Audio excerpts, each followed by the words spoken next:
तो मेरे भाई, लड़ाई बहुत मुश्किल है, लेकिन मैं इस लड़ाई को इसलिए लड़ रहा हूं कि आज जिस माहौल में मैं सांस ले रहा हूं, आज जिस माहौल में आप सांस ले रहे हैं, आने वाले दिनों में हमारी आने वाली पीढ़ी को उस माहौल में सांस न लेना पड़े। अगर हम आज खामोश रहे तो शायद कई नस्लों को खामोश रहना पड़ेगा, चुप रहना पड़ेगा। इसलिए मैं इस लड़ाई में आगे खड़ा हूं और मुझे खुशी है कि कांग्रेस अध्यक्ष सोनिया जी ने, बड़े भाई राहुल गांधी जी ने, प्रियंका गांधी जी ने मुझे एक जिम्मेदारी दी, मुझे माइनॉरिटी डिपार्टमेंट का नेशनल चेयरमैन बनाया।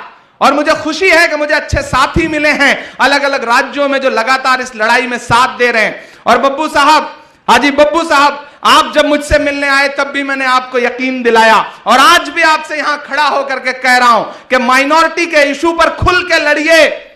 कांग्रेस आपका दामन कभी पकड़ेगी नहीं, बल्कि पीछे से आपका सपोर्ट करेगी, आपका साथ देगी, इसमें कोई दो राय नहीं है। यह गलत राय बनाई गई है, यह गलत परसेप्शन बनाया गया है कि कांग्रेस माइनॉरिटी के इशू पे बोलने से रोकती है। मैं गवाह हूं, पिछले 8 महीने से 7 महीने से मैं माइनॉरिटी डिपार्टमेंट का चेयरमैन हूं। आप याद करिए, असम में एक घटना हुई कि पुलिस की गोली से 2 लोग मारे गए, मैनुल हसन और एक और बंदा। और आप सबने वह तस्वीर देखी थी कि एक फोटो जर्नलिस्ट मैनुल की लाश पर कूद रहा था और पुलिस मौजूद थी।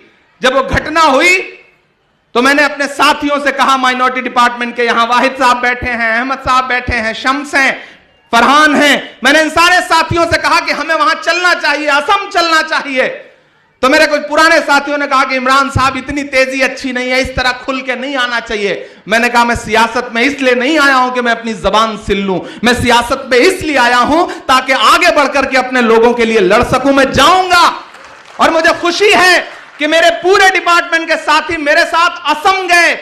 हम असम गए, उन 2 परिवारों के पास गए और आप यकीन करें, जब हम वहां गए तो हमने देखा कि 1000 से ज्यादा लोगों के घर उजाड़े गए थे और वो कैंपों में रह रहे थे। और अल्लाह गवाह है कि शायद ही किसी के पैर में चप्पल रही हो, पहनने के कपड़े नहीं थे। और हमारे